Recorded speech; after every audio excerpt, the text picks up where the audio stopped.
प्रणाम ऋषि असुरी, क्या आपकी तपस्या पूर्ण हो गई? अरे कहाँ जा रहे हैं? क्या आप मुझसे क्रोधित है? वर्षों से तप में लगा हूं। आंधी, बाढ़, असुर भी मेरे तप को तोड़ने में सक्षम नहीं हुए, किंतु तुम उनसे भी अधिक शक्तिशाली हो।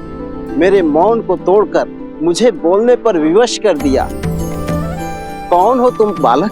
पता चलेगा, किंतु मकरासुर से सामना करने के बाद देखते हैं किसे पिता कहकर पुकारता है वो।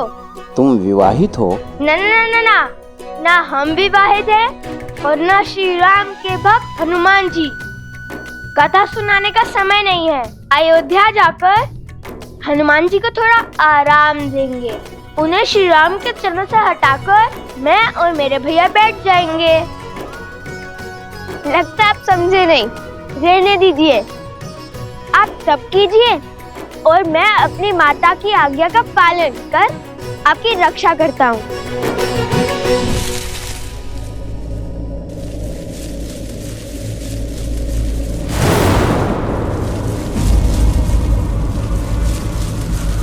ये वृक्ष तो सूख रहा है। अर्थात मकरासुर निकट है। ये उसी का प्रकोप है।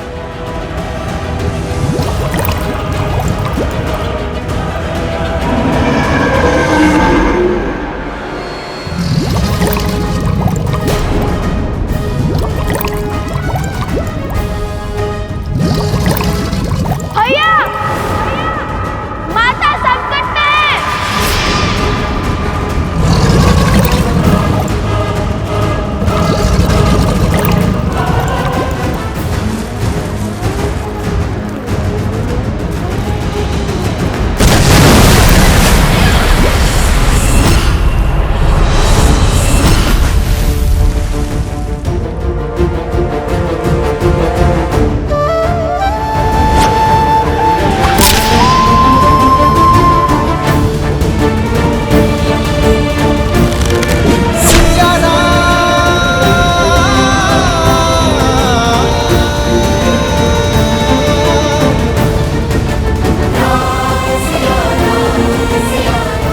सीते, माता, माता।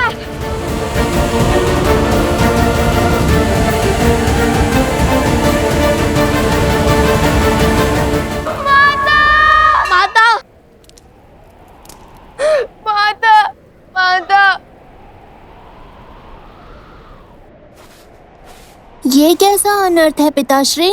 देवी सीता मन की शांति पाने निकली थी, वो किस घोर पाश में बंध गई? ये पाश नहीं है पुत्र, मुक्ति का मार्ग है। समाज की मुक्ति, संसार की मुक्ति। जिनका अंतःकरण शुद्ध होता है, नियति उनसे ऐसे ही भलाई के कार्य करवाती है। उनके तो स्वार्थ में भी निस्वार्थ की भावना छिपी होती है, जिससे जगत का कल्याण होता है। किंतु लवकुश, इस विपदा में कौन करेगा उनकी सहायता? नियति चक्र की अपनी ही गति होती है। हमें धैर्य रखना होगा। उसके पश्चात विधि के इस विधान का कारण तुम्हें भी ज्ञात हो जाएगा। गणेश, मेरे पास आओ पुत्र।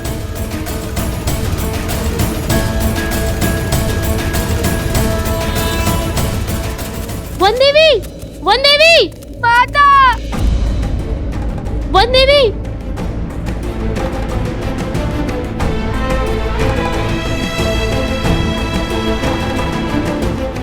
नहीं, आंसू पूछो, कुछ नहीं होगा माता को। किंतु जल में तो माता देवी फाल्गु का जाप कर रही है, कुछ नहीं होगा उन्हें। और अब मैं उन्हें बचाने जाऊंगा। देखो, जल में कूदने से कोई लाभ नहीं होगा। जल में मकरासुर की शक्ति का सामना करना असंभव है। उस दुष्ट को हराना है तो उसे उसके साम्राज्य से, इस नदी से बाहर निकालना होगा।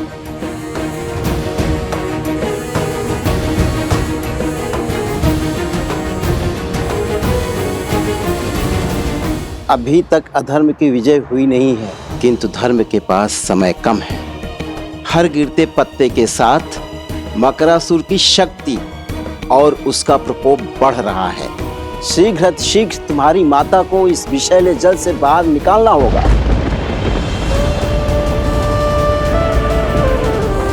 सीते,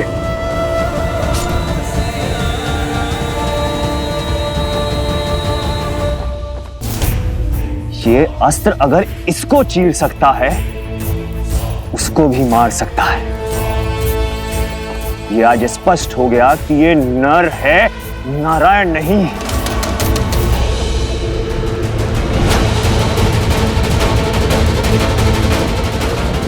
प्रभु,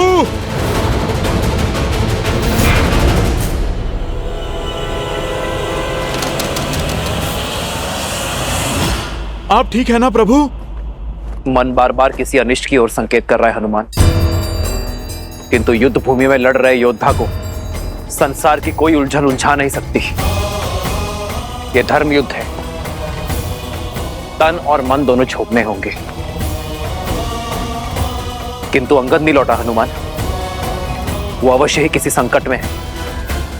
जाओ हनुमान और अपने शिष्य की सहायता करो। प्रभु, किंतु मैं आपको छोड़कर कैसे? बड़ा मायावी है ये चंद्रबाहु। चाहे आप जितने भी प्रहार करो, क्षण भर में इसका घाव भर जाता है। उसकी शक्ति हमारी सेना पर भारी पड़ रही है। पाप पुण्य पर हावी अवश्य हो सकता है हनुमान, किंतु उससे जीत नहीं सकता। जब समस्या का समाधान ना निकले तो दृष्टि नहीं, दृष्टिकोण बदलना चाहिए। जब समस्या का समाधान ना मिले तो दृष्टि नहीं, दृष्टिकोण बदलने की आवश्यकता होती है। यही कहती है ना हमारी माता।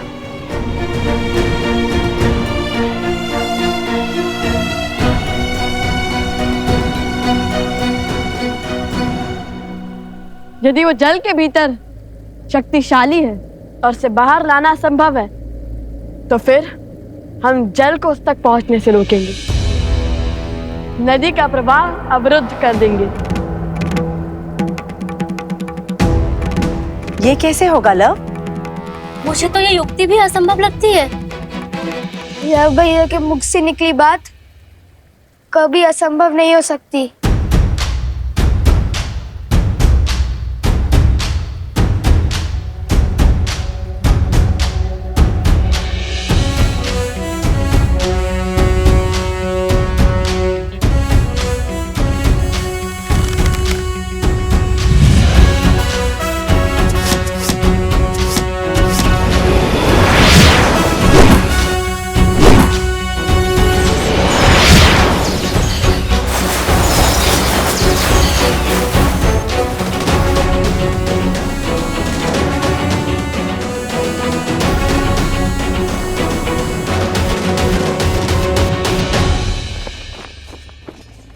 जिसे अब तक मेरे हनुमान के प्रहार रोक रहे थे,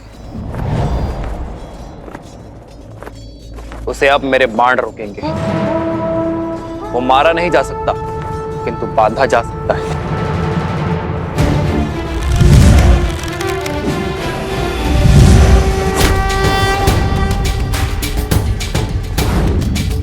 श्री रामचंद्र कृपाल भजुमन हरण भव भय।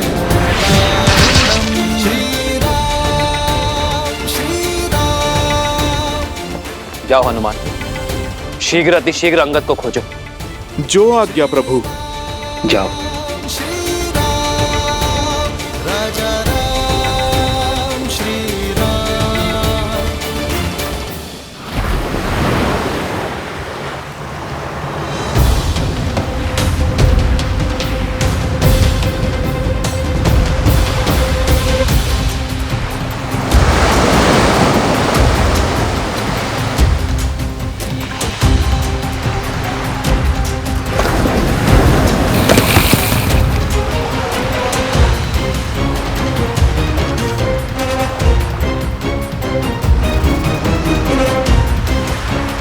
जल का प्रवाह बहुत तीव्र है, इस पे सेतु बनाना संभव नहीं है लवकुश। हमें बिना समय गवाए सहायता ढूंढनी चाहिए।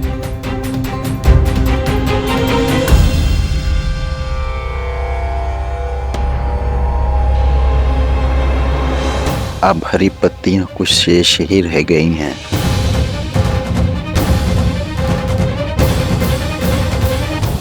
जब तक हम सहायता खोजेंगे तब तक समय और देवी के प्राण खो चुके होंगे। माता की रक्षा का प्रण हमने लिया था और उस प्रण को पूर्ण भी हम ही करेंगे। तैयार नहीं?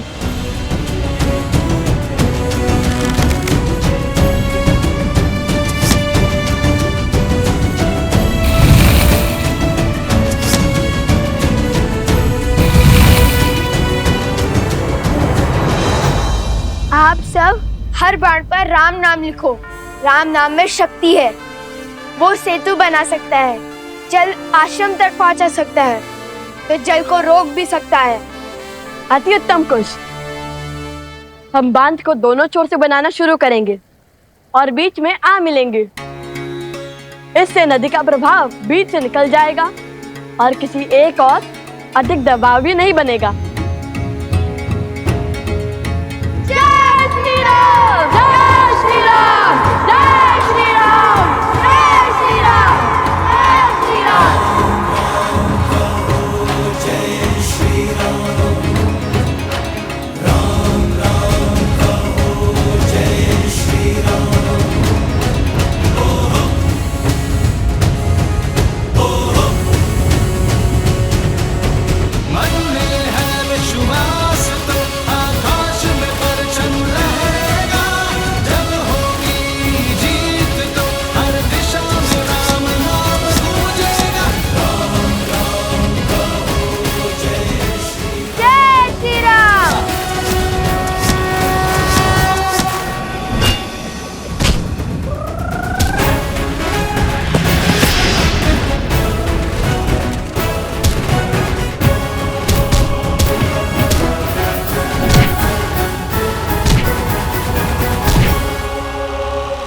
अभी भी समय है चंद्रबाहु, आत्मसमर्पण कर दो, अधर्म का मार्ग छोड़ दो, वानर राज सुग्रीव और उसकी पुत्री से क्षमा मांगो। यदि उन्होंने तुम्हारे दुस्साहस को क्षमा योग्य माना तो यह युद्ध अभी इसी क्षण समाप्त हो जाएगा। तुम्हें दंड अवश्य मिलेगा किंतु तुम्हारे प्राण बच जाएंगे। अपने पापों से मुक्त हो जाओगे तुम और तुम्हारे शब्द। पहले मेरे पिता की माया, फिर उनके शब्दों ने तुमसे तुम्हारा बल छीन लिया। जो जो वचन तुमने अपनी पत्नी को दिए थे उन सबको तोड़ने पर विवश कर दिया। मैं सदा और अपने परिवार का पोषण और कल्याण में रत रहने का वचन देता। मैं सदा निष्ठावान रहूंगा। आपके या आपके परिवार पर आने वाली हर संकट की ढाल बनूंगा। रणनीति में मेरे पिता से हारे, रणभूमि में मुझसे हारोगे। इस संसार में स्त्री की इच्छा के विरुद्ध उसे बांधने, उसका अपहरण करने से बड़ा कोई पाप नहीं है। इसलिए कोई भी बल, कोई छल तुम्हें आज बचा नहीं सकता चंद्रबाहु। इसलिए व्यर्थ की बातें छोड़ो, कोई लाभ नहीं है इनका। लाभ तो बंदी बनाने का मुझे भी नहीं है राम। देखो, अंत की ओर बढ़ रही है तुम्हारी सेना। आज अयोध्या के और किष्किंधा के हर एक योद्धा को यहीं त्रिलोकपुरी में गाड़ दूंगा।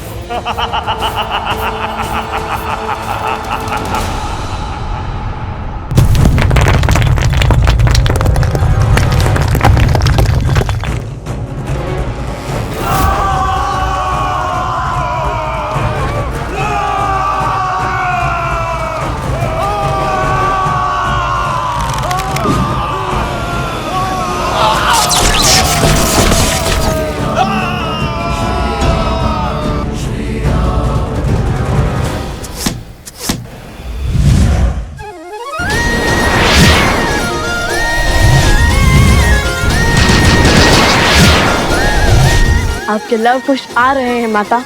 तनिक धैर्य और माता, बाण बनने को है।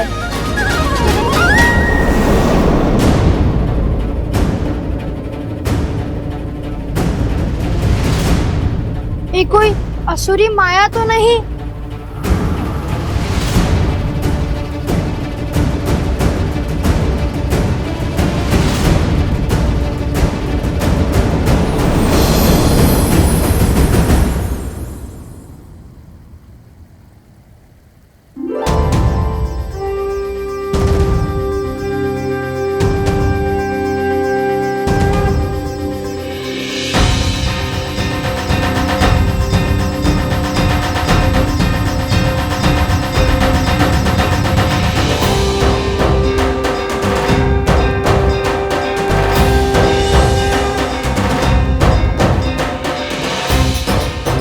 मुख की शीतलता और तन की सौम्यता से तो देवी लग रही है। देवी फल्गु, ऋषि असुरी का प्रणाम स्वीकार करें। देवी फाल्गु?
ओम विदात्मनि विद्याहे हिरण्यगर्भाय धीमहि तत्रो ब्रह्मा प्रचोदयत्।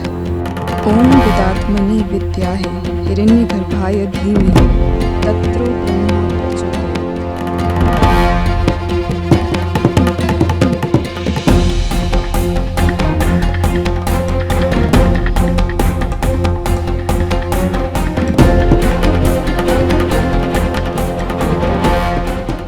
अंगद के यहाँ पे होने का प्रमाण तो मिल गया, किंतु वो स्वयं कहाँ है? अंगद! अंगद! अंगद! अंगद!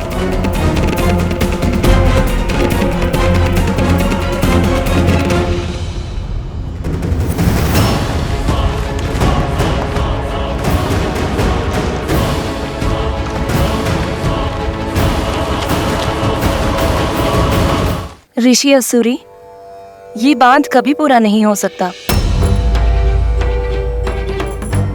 यदि मेरा प्रवाह रुका तो आसपास के सारे क्षेत्र बाढ़ में बह जाएंगे। बांध नहीं तो हमारी माता का क्या होगा? देवी, आप तो कुछ भी कर सकती है ना। हम लोग धर्म के साथ हैं, हमें हमारा कार्य पूर्ण करने दीजिए। हाँ देवी, आपको तो हमारी सहायता करनी चाहिए।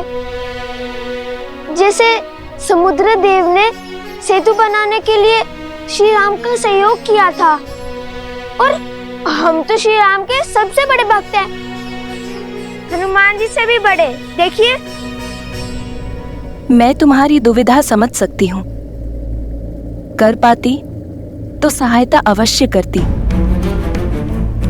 किंतु सत्य यही है, मेरे प्रवाह को रोका नहीं जा सकता। आप तो स्वयं माता है, आपके कारण जीवन है। क्या माता के बिना जीवन संभव है? श्री राम के धनुष पर ब्रह्मास्त्र चढ़ चुका था। समुद्र देव की क्षमा याचना के बाद उत्तर में ध्रुव कुलिया की ओर छोड़ना पड़ा, जहाँ राक्षसों का अधर्म शिखर पर था। उसी प्रकार आप भी अपना प्रभाव मोड़ दीजिए ना। बहाना ही है तो धर्म के बल से अधर्मियों को बहाइए।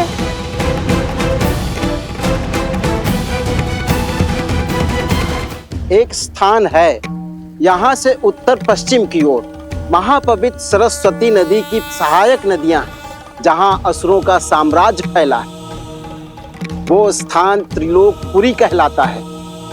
देवी, आप अपना वेग वहां ले जाइए। किंतु ऐसे कैसे मोड़ लूं अपना प्रवाह? मना मत कीजिए देवी। मान जाइए, आपको हमारी सौगंध। धर्म को हारने मत दीजिए देवी। हमारी वन देवी की रक्षा कीजिए। माता मान जाइए ना।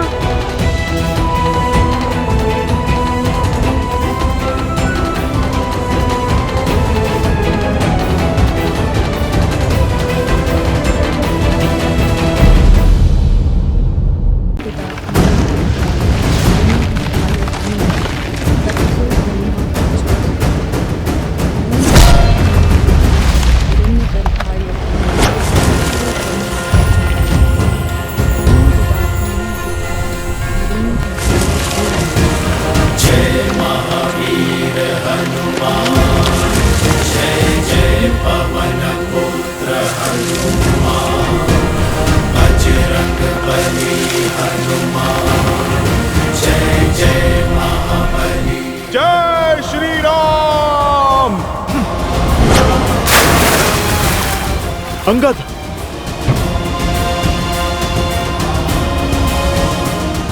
अंगद, अंगद, अंगद, तुम ठीक हो?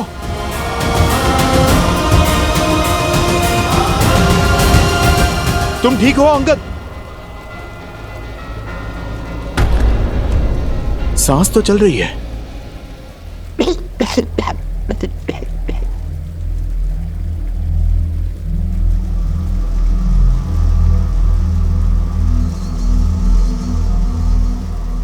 उसे रोकिए, अन्यथा ये युद्ध कभी समाप्त नहीं होगा। किंतु तुम अंगद? ठीक।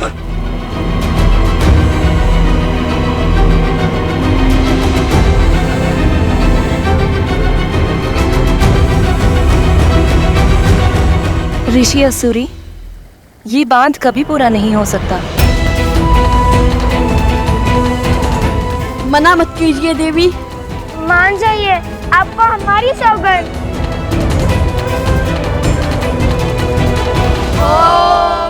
मधु जगता मधु रक्षन्ति सिंधवा वादी विना संतो वसी मधु नक्तो तोसो मधु पाती वरजा।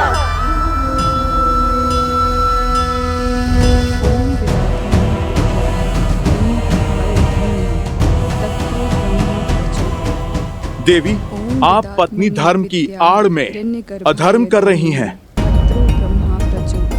उस अधर्मी की सहायता कर धर्म को तार तार कर रही हैं। आपके पति ने एक नारी के विरुद्ध अधर्म किया है। देवी, आप रुक जाइए, यह मंत्र बंद कीजिए।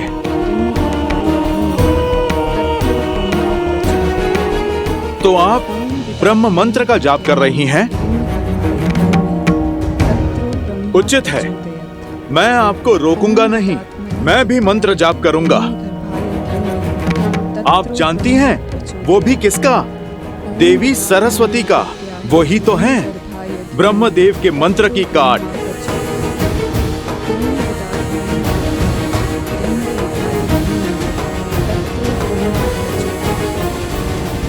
हे देवी सरस्वती, आप उपकार करें, जो यहाँ की सूखी नदियां हैं उनमें उफान भरे। मैं आपका आवाहन करता हूँ। तत्रो ब्रह्मा प्रचोदयात्। ओम विदात्मनि माता, आप आइए ना, बहा के ले जाइए इन असुरों को और इनके साथ चंद्रबाहु को भी। इससे पूर्व कि मैं मंत्र जाप आरंभ करूं और यहाँ की सूखी नदियों का उफान आपके चंद्रबाहु को बहा कर ले जाए।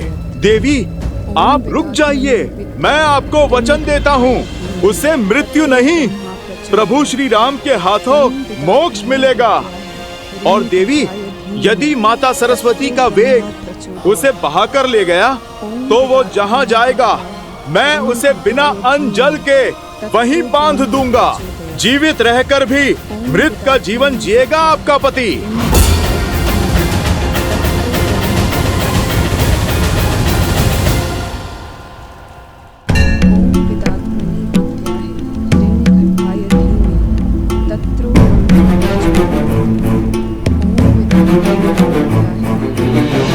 मन में आए इस विचार के पीछे अवश्य ही प्रभु की कोई लीला होगी।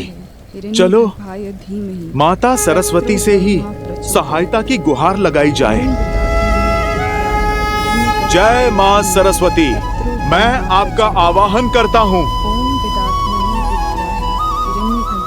ओम ऐं ह्रीं श्रीं वाग्देव्यै सरस्वत्यै नमः।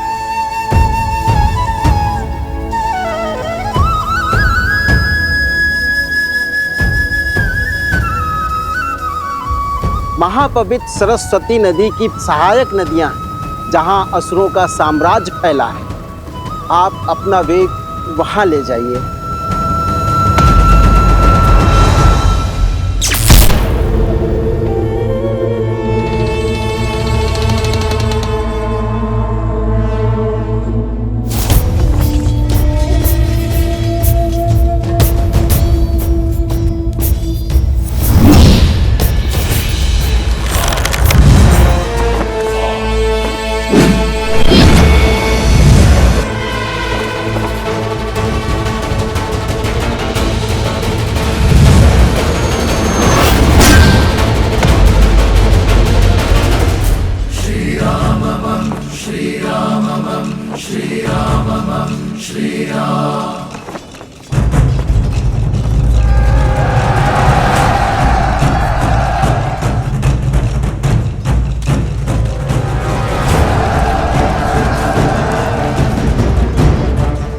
अब क्या करोगे राम?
आप आ गई माता सरस्वती।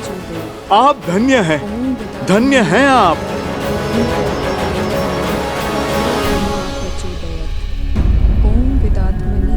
देवी, आपको माता सरस्वती के आने की गड़गड़ाहट सुनाई दे रही है। आप रुकिए, मैं अभी आपको स्पष्ट सुनाता हूँ।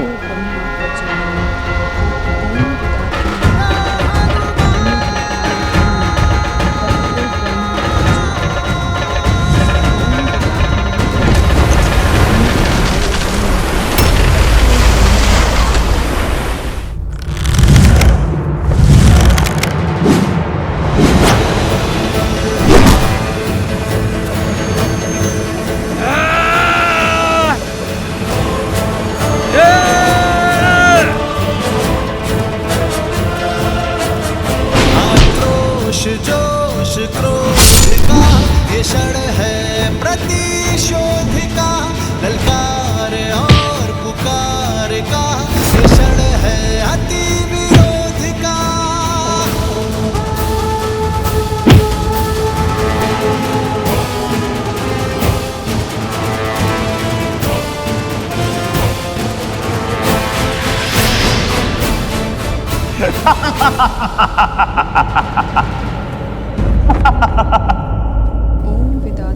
अद्भुत, अद्भुत, वो देखिए, वो डूबा चंद्रबाहु। अरे आप देखिए, देखिए ये जल का वेग कहाँ लेकर जा रहा है उसे। ये तो लगता है सृष्टि के उस छोर पर चला। चलिए, मेरा कार्य तो आरंभ हुआ। अब मैं उसे खोजकर बांधता हूँ। माता, मैंने तो आपको अवसर दिया था। अब आप मुझे आज्ञा दें। यदि आप मान जाती तो आपके पति मोक्ष पाते, किंतु अब तो उसे क्षण क्षण मरना होगा मेरे पास में। स्वामी,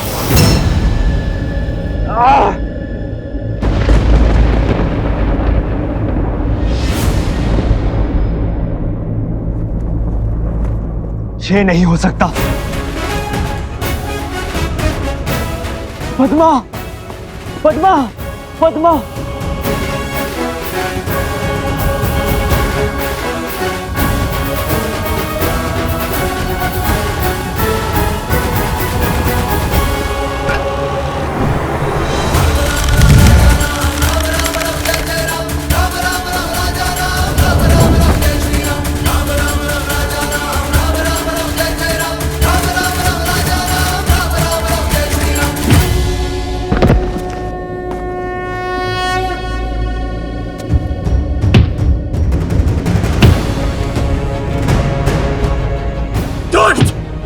दुराचारी!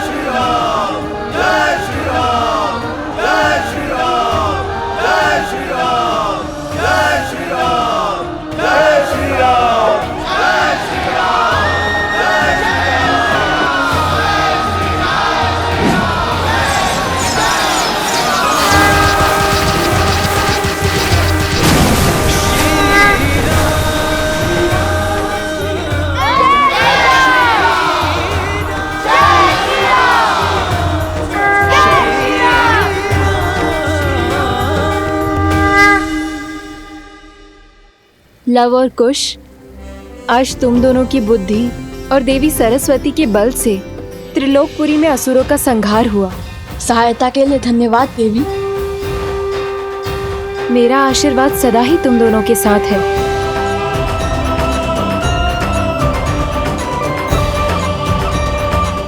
धन्य है वो माता पिता जिन्हें तुम जैसी संतानें मिली।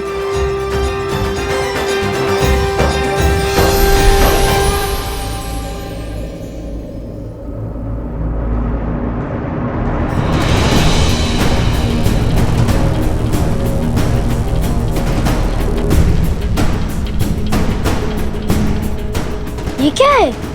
मकरासुर का महल। कहा था ना मैंने, दृष्टि नहीं दृष्टिकोण बदलो, फिर असंभव भी संभव हो जाएगा।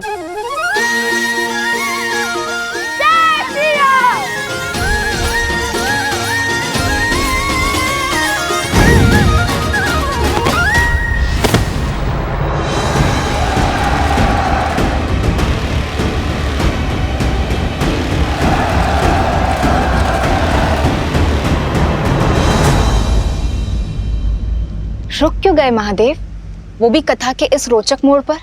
रुका मैं नहीं गौरी, रुका तो बुद्धि के देवता गणेश के विचारों का प्रवाह है। गणेश, किस विचार ने घेर लिया तुम्हें? माता, हनुमान जी ने माता सरस्वती का आवाहन किया और बाढ़ आ गई, असुरों को अपने साथ बहा ले गई। किंतु बाढ़ तो लवकुश के प्रयासों का फल भी हो सकता है। यदि वो दोनों फल्गु पर नहीं होते, क्या तब भी माता सरस्वती बाढ़ लाती?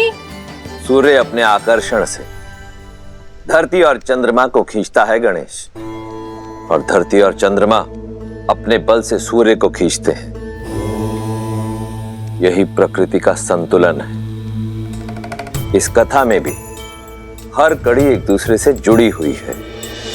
संसार में जहां कहीं भी भलाई का कार्य होता है, वो भलाई के अन्य कार्यों को प्रोत्साहन अवश्य देता है।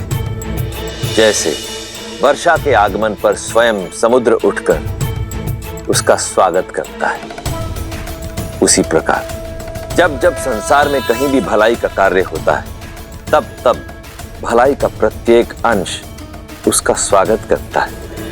और फिर ये तो कथा ही जन्मों के संबंध की है, सिया राम की है।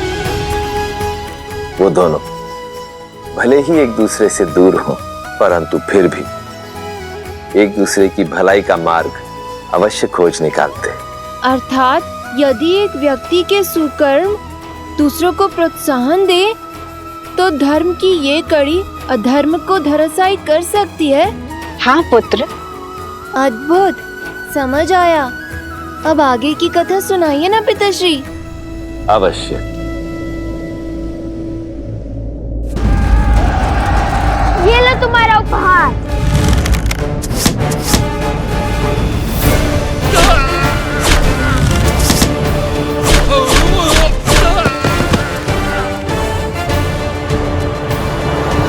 समय निकलता जा रहा है और मकरासुर की शक्तियां बढ़ती जा रही हैं। वन देवी की रक्षा के लिए मुझे अपने मंत्रों का उपयोग करना होगा।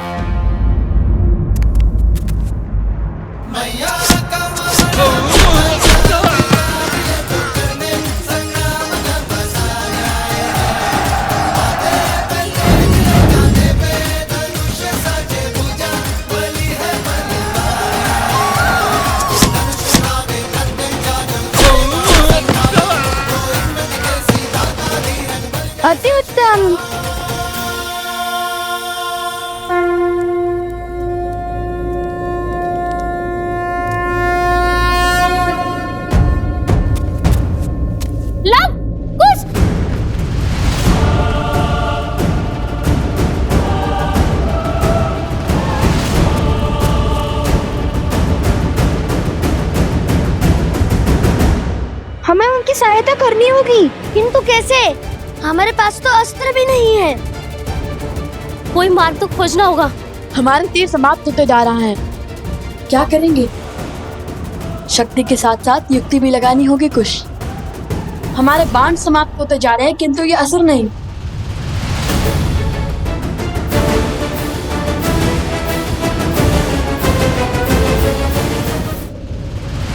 कुछ ये ध्यान करने का समय नहीं है। युक्ति की खोज स्मरण करने का प्रयास कर रहा हूँ कि कभी श्री राम भी इस स्थिति में फंसे थे जहाँ उनके तीर समाप्त हो गए हो। अरे किंतु उनके पास तो अक्षय तीर था ना, जिसके बाण कभी समाप्त ही नहीं होते हो। मैं अपने कर्मों से अभी अक्षय तीर नहीं पाया है। श्री राम भी इस स्थिति में नहीं फंसे। अब क्या करें भैया? कैसे बचाए माता को?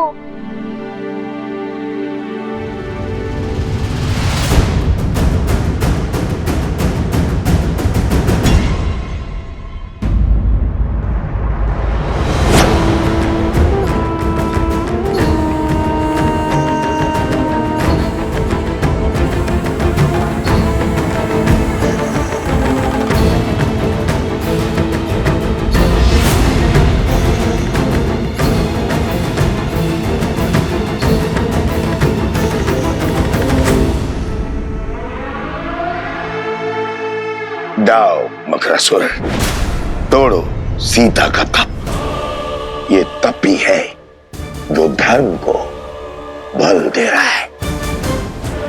ये टूटा तो हमारी विजय और इसके पुत्रों की मृत्यु निश्चित है।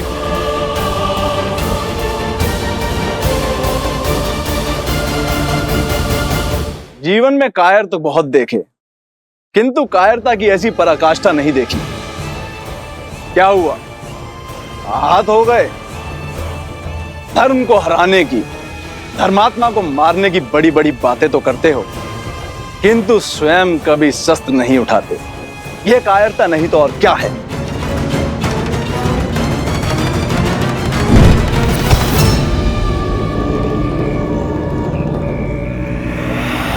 ये है तुम्हारा अस्त्र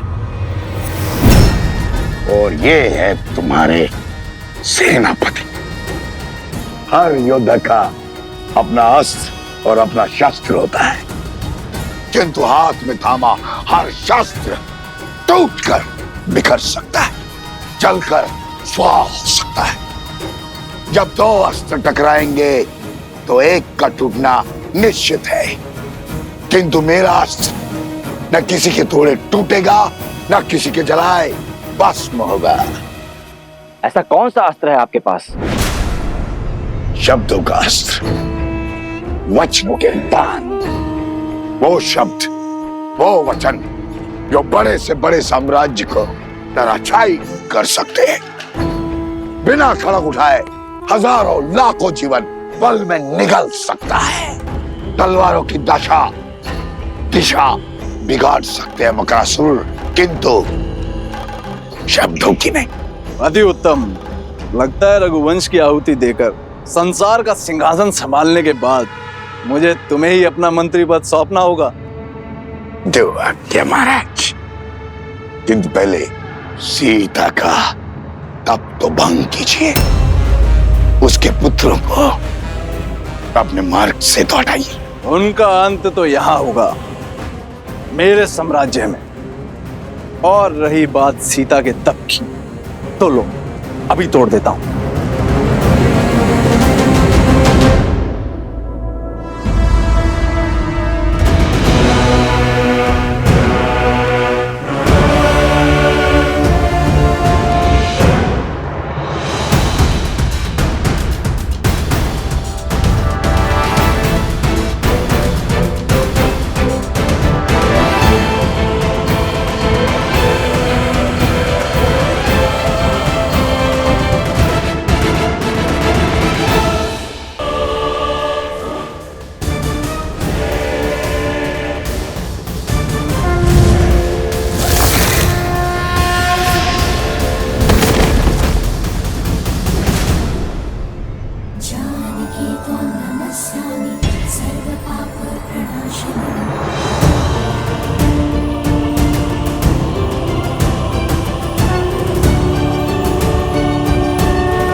चंद्रबाहु।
आप लोग क्या कर रहे हो?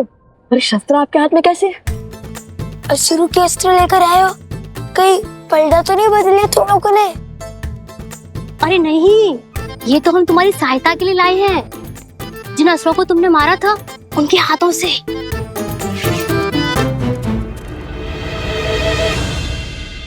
वैसे मेरा सुझाव मानो और हो ही जाओ उनके साथ, क्योंकि हम 2 हैं और वो 100, और हमारे पास तो तीर भी नहीं बचे। अब कैसे लड़ेंगे उन असुरों से?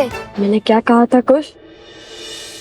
शक्ति के साथ युक्ति लगानी होगी हमें।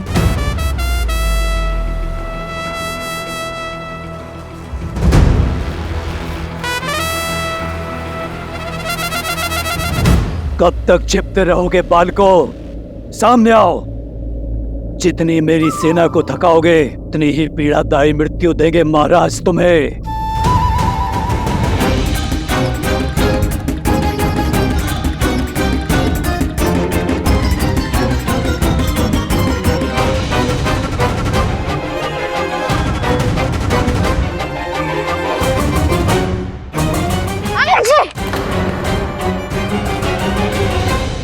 आक्रमण! भागो!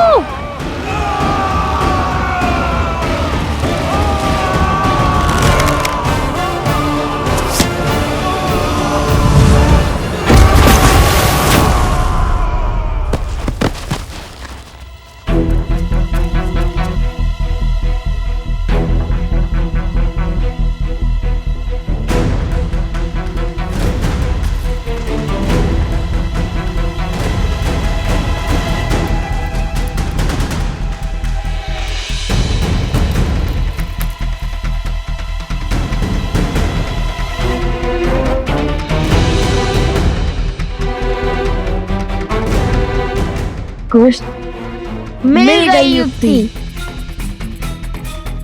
उन्हें फंसाने की। अरे एक एक करके बोलो ना। सैनिकों, वहां देखो पत्थर की ओर।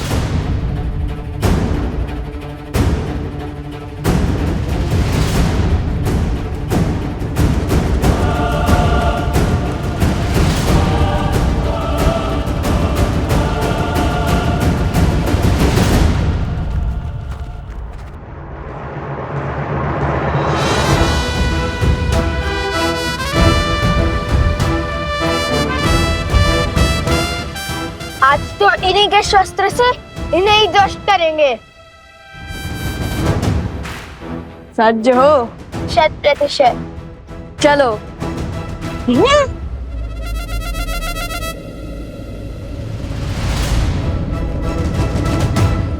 युक्ति तो तुम्हारी अच्छी है, किंतु शक्ति मात दे गई। ये चट्टान तो बड़ी खट्टी निकली।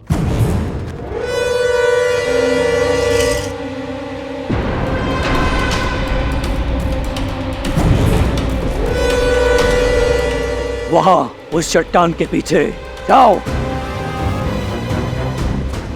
बुद्धि के साथ साथ हनुमान जी जैसा बल भी होता तो कितना अच्छा होता। चट्टान को संजीवनी की भांति इनके ऊपर फेंक देते।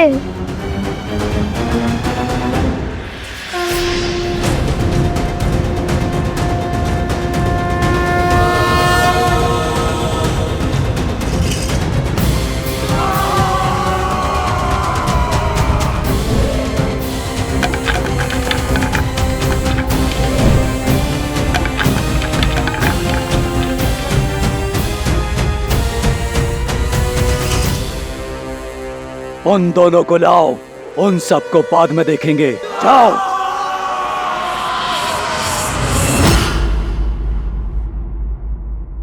संजीवनी, कुश, रोने धोने के माध्यम से ही सही, किंतु युक्ति बड़ी अच्छी देते हो तुम।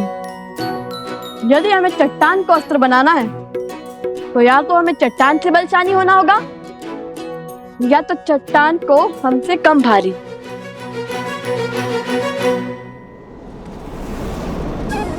जिस राम नाम से सागर पर पत्थर तैर गए, उस राम नाम से ये क्यों नहीं तैर सकता?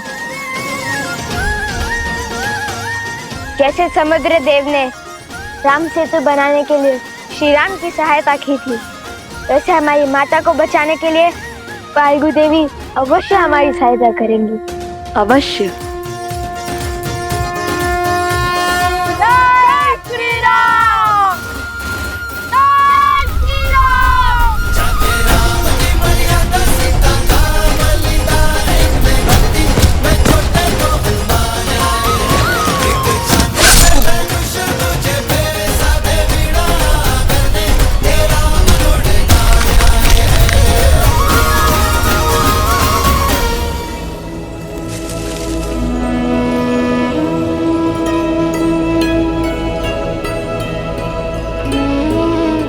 अच्छी युक्ति सुझाई लव ने। लव कुश की शक्ति और चतुराई अद्वितीय है। माता, माता,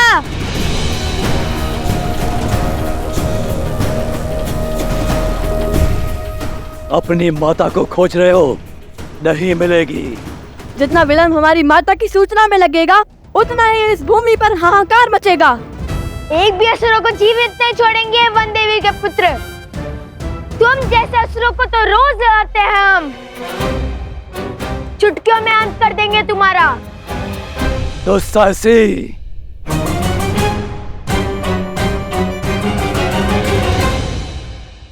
भागो। कब तक भागोगे और कहां तक भागोगे? वो तो हमें भी ज्ञात नहीं। चलो।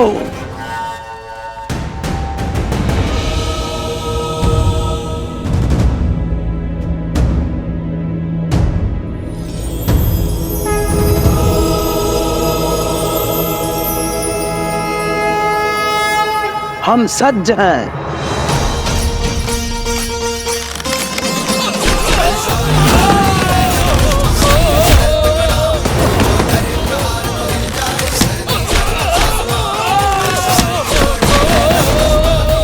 मुट्ठी भर ऐश्वर्य शेष है तुम्हारे पास। ये क्या कह रहे थे? जितना थकोगे उतनी ही पीड़ादायी मृत्यु दोगे। अब मारो।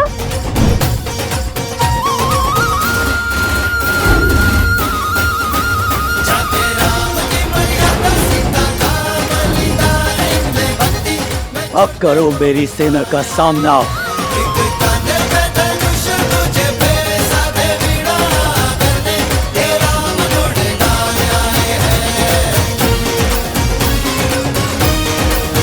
जय श्री राम।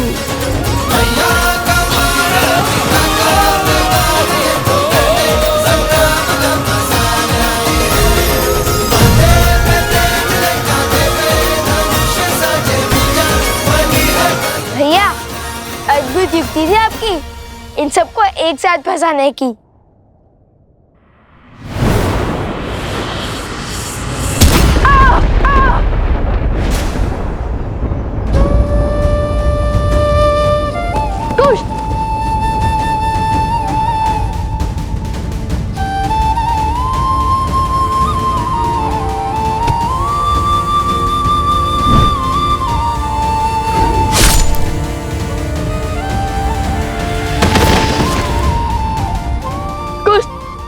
क्या हुआ तुम्हें? आंखें खोलो। कुश, क्या हुआ तुम्हें? कुश आंखें खोलो। कुश, कुश आंखें खोलो। कुश आंखें खोलो। कुश आंखें खोलो। कुश, कुश।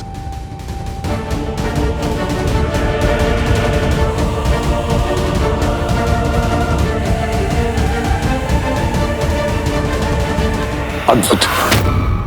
वहां पुत्र को चोट लगी और यहाँ माता की आंखों से आंसू बह रहे। कितना सुंदर संबंध है। किंतु शीघ्र ही हर संबंध की डोर काट दूंगा मैं।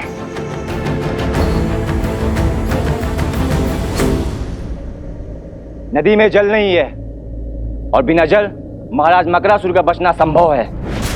ऋषि असुरी ने भी अपने तप से उनकी बढ़ती हुई शक्ति पर संशय लगा दिया है।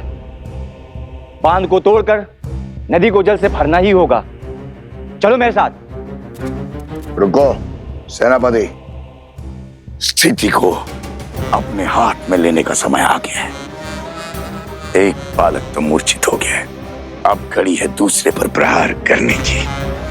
दोनों को एक साथ हराना असंभव है, किंतु एक एक करके मारना संभव है। यदि तुमने मेरा कार्य किया तो जिस सत्ता का वचन मैंने तुम्हारे महाराज को दिया है वो तुम्हारी होगी। मेरी?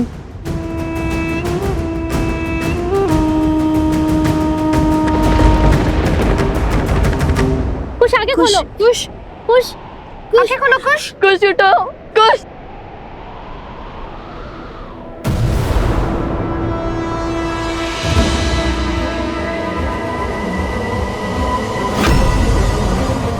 लगता है असुर आ गए। कुछ उठो। उठो उठो लो। नहीं, मैं कहीं नहीं जाऊंगा। कुछ उठो, आप लोग जाओ, मैं कुछ के साथ ही रहूंगा।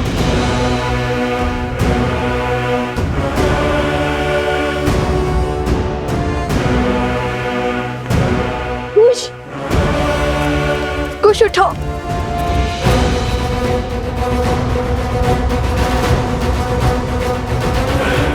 कुछ उठो।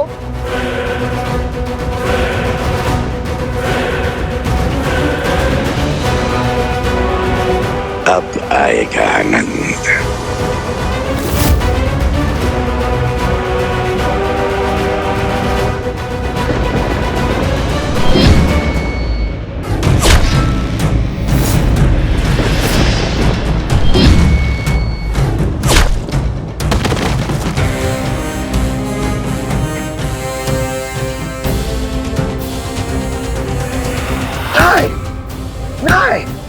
नहीं, किसने सहायता की इनकी?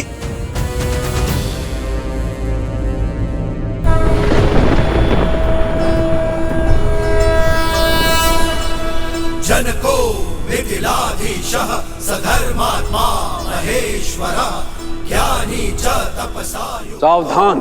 धीरः शौर्य समन्वितः दिव्य ज्ञान विभूषितः सिद्धि संपन्न एव च विदेहेष्व सदुर्लभो लोकेष्वपि सुदुर्लभः।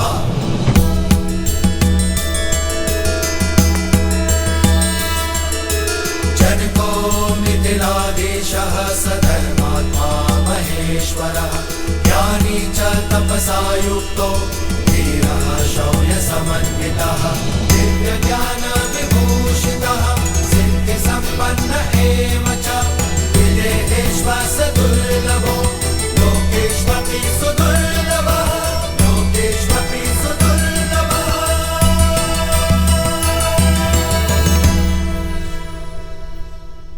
मकरासुर उठो।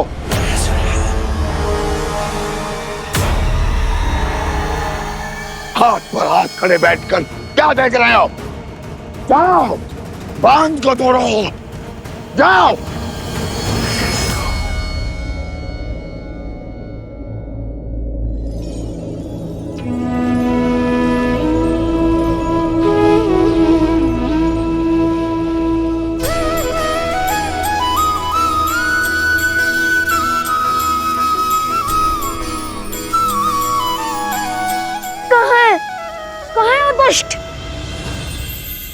मैं उसको अंत करने ही वाला था, क्यों उठाया मुझे? कुश, धन्यवाद भद्र, आपने मेरे छोटे भाई को जीवन दान दिया है। कौन है आप? मैं यहाँ पास के एक छोटे से राज्य का महाराज हूं, किंतु तुम दोनों बालक अत्यंत वीर और उत्कृष्ट योद्धा हो, तुम्हारे बल और तुम्हारी बुद्धि को देख मैं अत्यंत प्रभावित हुआ। कौन हो तुम दोनों? हम लव कुश है। लव और कुश? वन देवी के पुत्र और भगवान वाल्मीकि के शिष्य हैं हम। एक दुष्ट राक्षस मकरासुर ने हमारी माता को अपने पास बांध लिया है। बस अपनी माता और इस क्षेत्र को उस राक्षस के बंधन से छुड़ाने का प्रयास कर रहे हैं हम।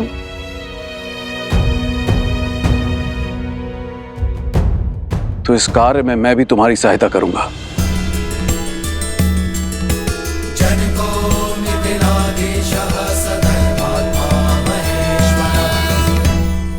मेरी सेना मेरे पीछे ही आ रही थी, आती ही होगी। महाराज हैं किंतु है वृद्ध, इन्हें ले जाना उचित होगा या नहीं? वृद्ध भी है और ज्ञानी भी। ये तो और भी बुरा है, हर क्षण ज्ञान की वर्षा करते रहेंगे। समय पहले से ही कम है, माता प्रतीक्षा कर रही होंगी। तुमने कुछ कहा पुत्र? हाँ, नहीं, मेरा अर्थ है कि सहायता करने के लिए धन्यवाद, किंतु हमें इसकी कोई आवश्यकता नहीं। हाँ, अगर आप सहायता ना करें तो सबसे बड़ी सहायता होगी। हमने अपनी माता को वचन दिया था कि उनकी रक्षा हम करेंगे, इसलिए अब उन्हें बचाने भी हम ही जाएंगे। और आप अब वृद्ध भी हैं, इतनी दूर से आए हैं, थक गए होंगे ना, इसलिए आप विश्राम कीजिए। हाँ, किंतु ज्ञान अवश्य ले सकते हैं हम आपसे। हाँ, अपना ज्ञान और अनुभव अवश्य साझा करें हमसे, किंतु अभी नहीं, अभी तो माता की रक्षा करनी है ना।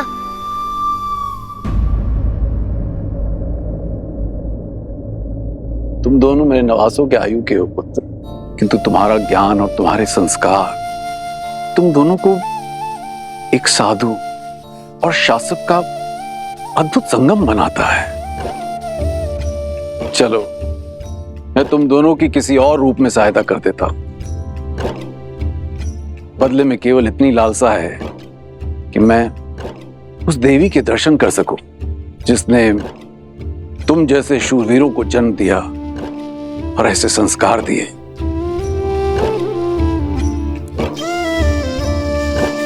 अवश्य। किंतु तुम दोनों ने अपने पिता का परिचय नहीं दिया।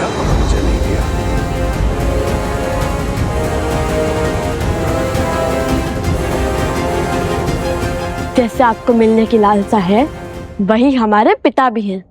अर्थात हमारी माता ही हमारे पिता भी हैं।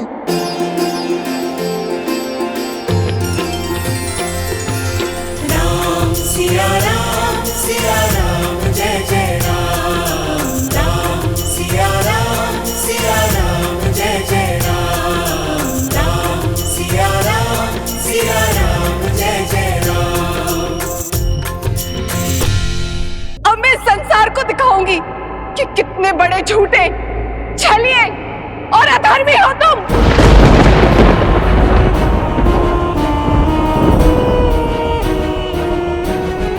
मैं आपकी पीड़ा समझता हूं देवी, और आपसे क्षमा भी मांगता हूं।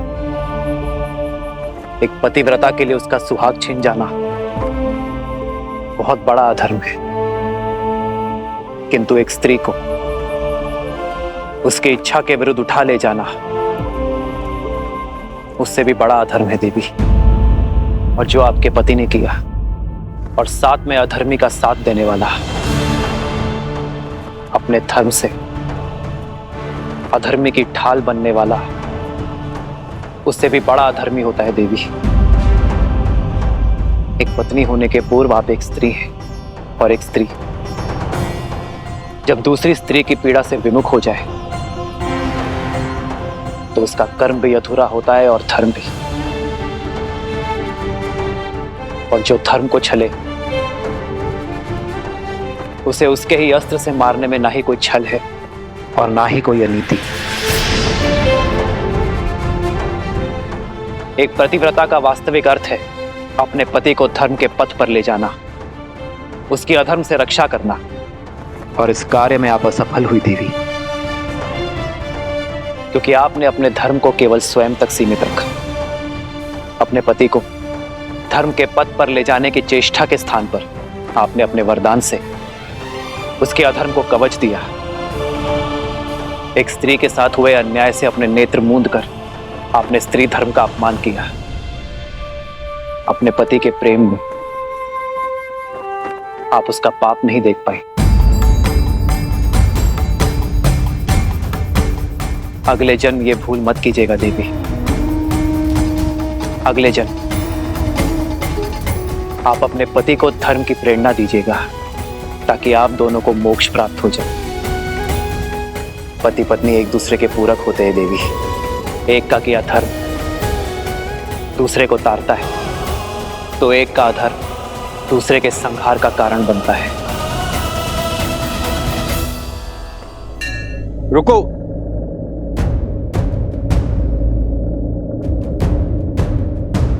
रुकने का समय नहीं है भद्र, हमें शीघ्रता दिखानी होगी।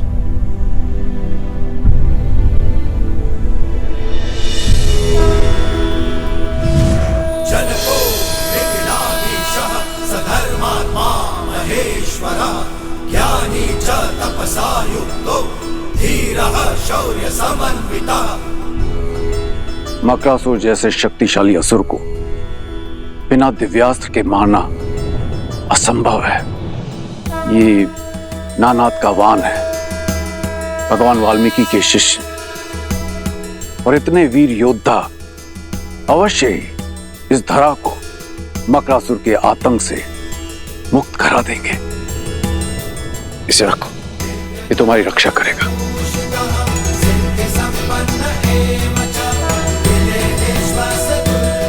विजयी भव।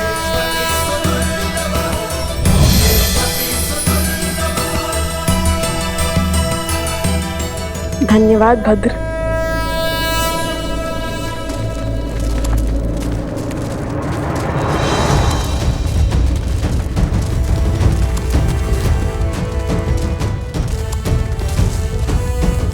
ये कौन है? ये मेरी सेना है। मिथिला की सेना? मैं मिथिला नरेश जनक हूं।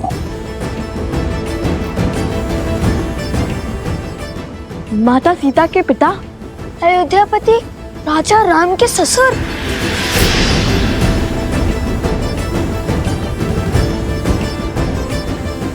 कितना अद्भुत संयोग है। यहाँ आने के मार्ग में अयोध्या का ध्वज दिखा और अब मिथिला नरेश स्वयं प्रकट हो गए।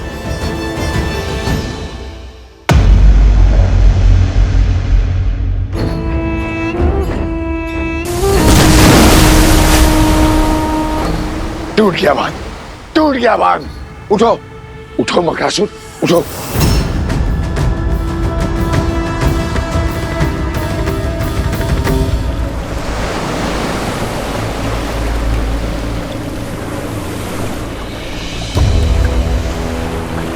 चल। लगता है हमारा बांध टूट गया है। शीघ्र चलो कुश। निश्चिंत रहो, बांध तोड़ने वालों को मेरी सेना परास्त कर देगी। तो अपनी माता की रक्षा कर। क्या? धन्यवाद महाराज। आगे प्रतीक्षा कीजिए, हम अभी आते हैं। तुम वीरों की माता से मिले बिना मैं कहीं नहीं जाऊंगा। अवश्य।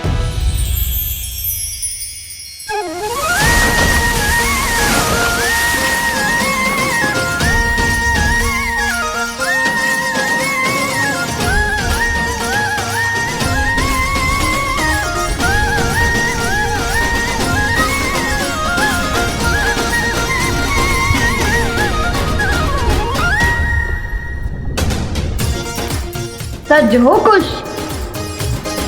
कुछ तो सदा से सज रहने में विश्वास करता है भैया।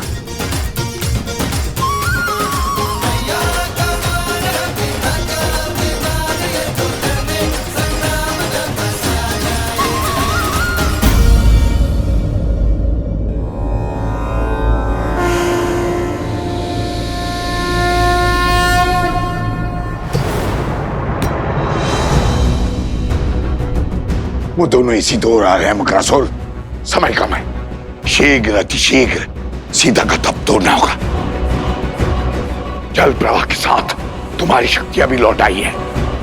यदि उसका तप पूरा हुआ तो धर्म का पलटा भारी हो जाएगा। तुम्हारा और हमारा अधर्म अपना तेज खो देगा। फल्गु नदी पुनः शुद्ध हो जाएगी। अब तक तो समझ ही गए होंगे ना कि सीता कोई साधारण स्त्री नहीं है।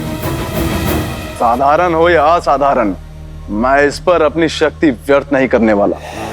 आने दो सीता के पुत्रों को। अब संतान की चीख ही माता का तप तोड़ेगी। मेरे लिए गंतव्य महत्वपूर्ण है, मार्ग नहीं। परंतु स्मरण रखना, अहंकार और आवश्यकता से अधिक आत्मविश्वास तो दशानंद रावण को भी ले डूबा था।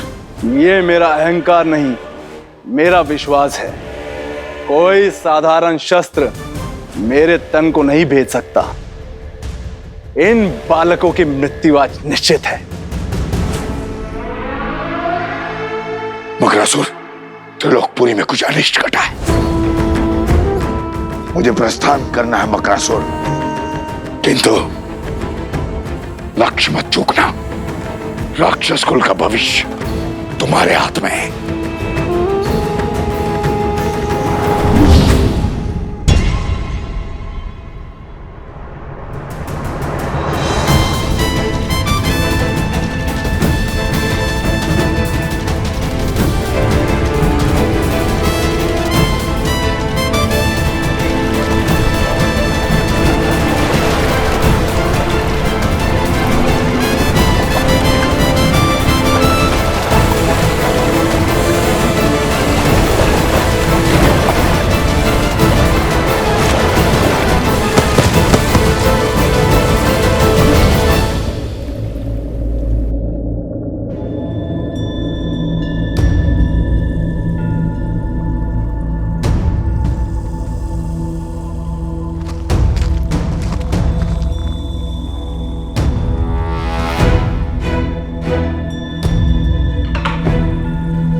कितना मायावी स्थान है ये। जहाँ देखो हीरे मोती रत्न चकमगा रहे हैं। यहाँ वो मकरासुर इतने वैभव से जी रहा है और वहाँ ऊपर बेचारे गांव वाले दरिद्रता के दलदल में फंसे हैं।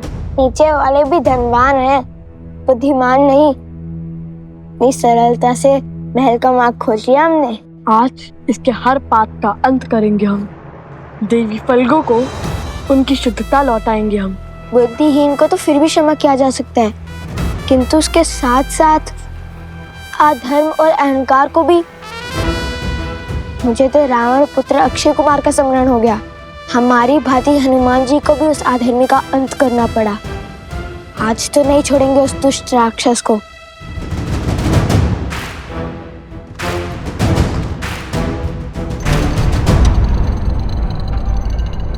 उफ भैया, ये मकरासुर नहीं मूर्खासुर है। कम से कम द्वार तो बंद कर लेता। यदि इसे हमारे जैसे गुरु मिलते तो ज्ञान भी मिल जाता उसे। किसी को मूर्ख समझना अहंकार का भाव होता है कुश। इसे मन में मत आने दो। और यदि मकरासुर को हमारे जैसे गुरुवर का सानिध्य मिला होता तो फिर वो मकरासुर नहीं मकर देव होता ना कुश। बात तो उचित कही भैया। चलो सावधान रहना कुश। यह हमारे शत्रुओं का बिछाया हुआ कोई जाल भी हो सकता है।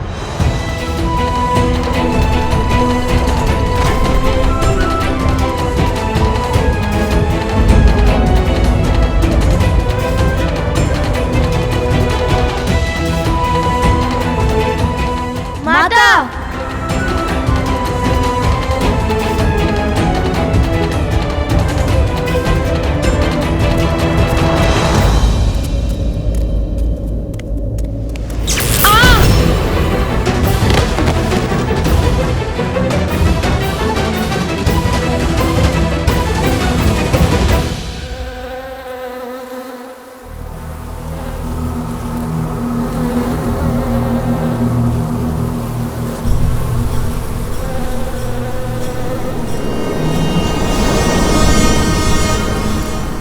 क्या समाचार लाया?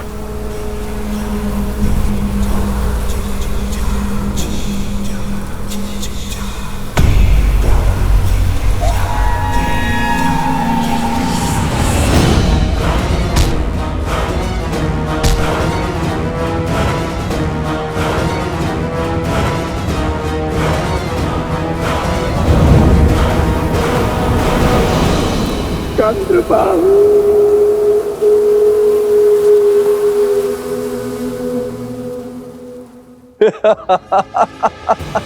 ये मकरासुर का पाश है।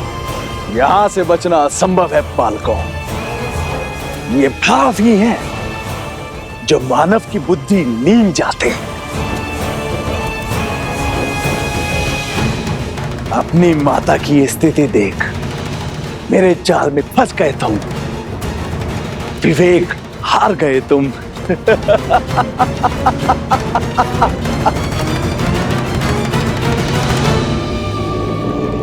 अब बताओ, मूर्ख कौन है, मैं या तुम? छिपकर दूसरों की बातें सुनना बुरी बात है मकरासुर। और जिसमें बुद्धि होती है वैसे बुद्धिहीन कार्य नहीं करते। ये मेरी ओर से।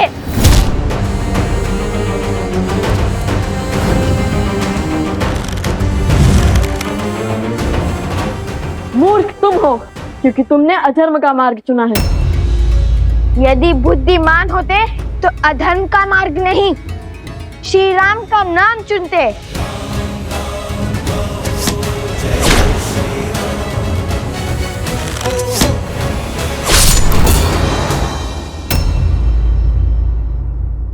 करो प्रयास। ये मकर की त्वचा है और मैं मकरासुर। तुम्हारा कोई बाण मुझे भेद नहीं सकता। ये नानाद का वान है। अवश्य इस धरा को मकरासुर के आतंक से मुक्त करा देंगे।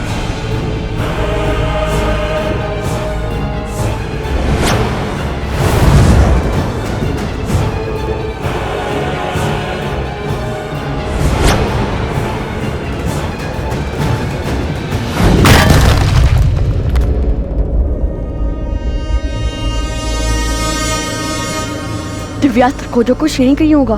पता नहीं कहाँ होगा। सत्य कहते हैं लोग, सावधानी हटी दुर्घटना घटी।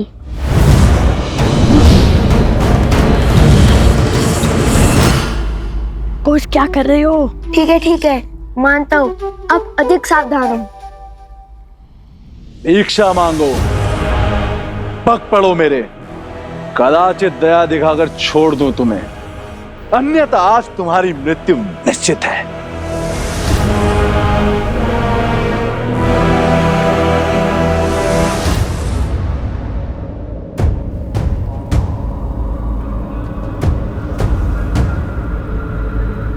समय तो बीतता जा रहा।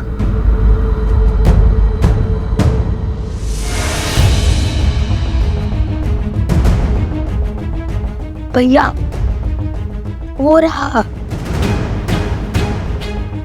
अब अस्त्र उठाइए, इस मूर्ख का ध्यान भटकाता हूँ। सावधान रहना कुश।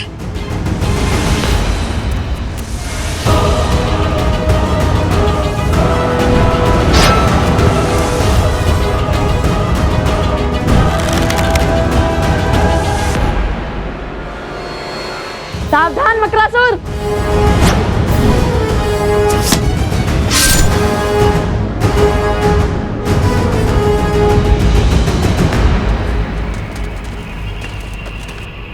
बांध को तोड़ने वाले सभी असुरों को हमने मार गिराया। अब उनमें कोई भी शेष नहीं बचा। बचा उन असुरों का महाराज नंदनबान? नहीं, असंभव। धर्म के पथ पर चलने वालों के लिए सब संभव है मकरासुर। नियति हमेशा अधर्मी से अपना मुख मोड़ती है, सदा धर्म का साथ देती है, जैसे आज दे रही है। मकरासुर, ये बाण तो भेज सकता है ना तुम्हारा मकर त्वचा। मृत्यु के लिए सज्ज हो जाओ मकरासुर। बाण चलाइए भैया। नहीं, हम धर्म मर्यादा पुरुषोत्तम श्री राम के भक्त हैं। वो हमेशा अधर्म को एक अंतिम अवसर देते हैं और हम भी देंगे।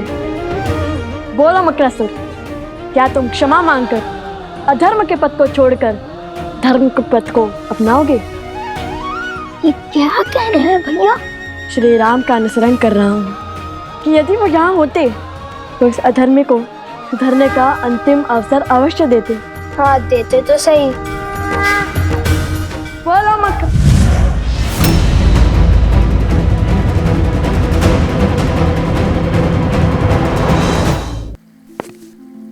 बड़े से बड़े युद्धों में भी धीरज रखने वाले महाराज जनक आज इतने अधीर क्यों?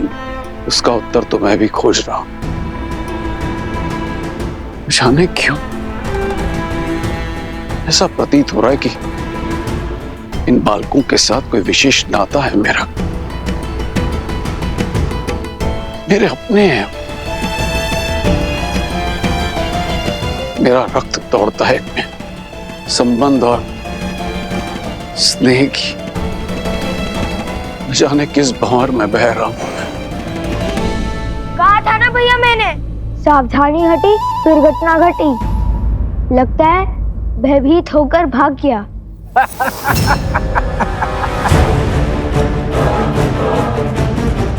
देख क्या रहे हो? चलाओ बाण, मारो मुझे। ये दिव्य अस्त्र अभीत है ना, तो मुझसे पहले इसे तुम्हारी माता के तन को छलनी करना होगा। दोस्त, देखा भैया, दे दिए ना अवसर। अब साधिए लक्ष्य।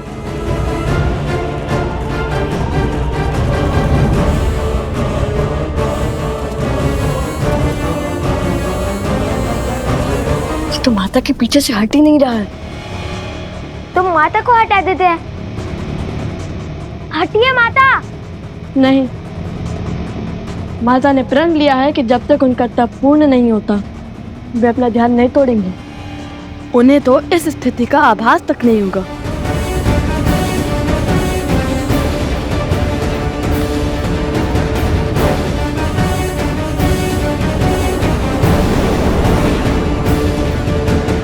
यदि लक्ष्य चुका तो? नहीं नहीं, हे श्री राम, अब हम क्या करेंगे? अब आप ही हमें मार्ग सिखाइए। अयोध्या के वैद्य पहुंच चुके हैं मित्र। शीघ्र ही घायल वानर वीरों की सुध लौट आएगी मित्र। उनसे मिलकर मैं अयोध्या की ओर प्रस्थान करूंगा। मित्र, आपका धन्यवाद। धर्म का साथ देने और मित्रता का धर्म निभाने के लिए कैसा धन्यवाद। हनुमान, कल भोर होते ही हम अयोध्या की ओर कूच करेंगे। जैसी आपकी इच्छा प्रभु।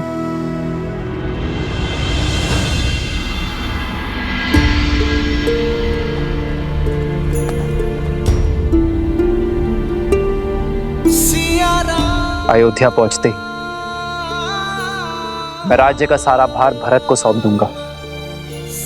फिर अपने महाराज की आज्ञा और धर्म की बेड़ियों से बंधा भरत अपनी पत्नी के साथ राष्ट्र की उन्नति के लिए अश्वमेध यज्ञ करवाएगा। मैं राजभार से मुक्त होकर अपनी सीता को खोजूंगा।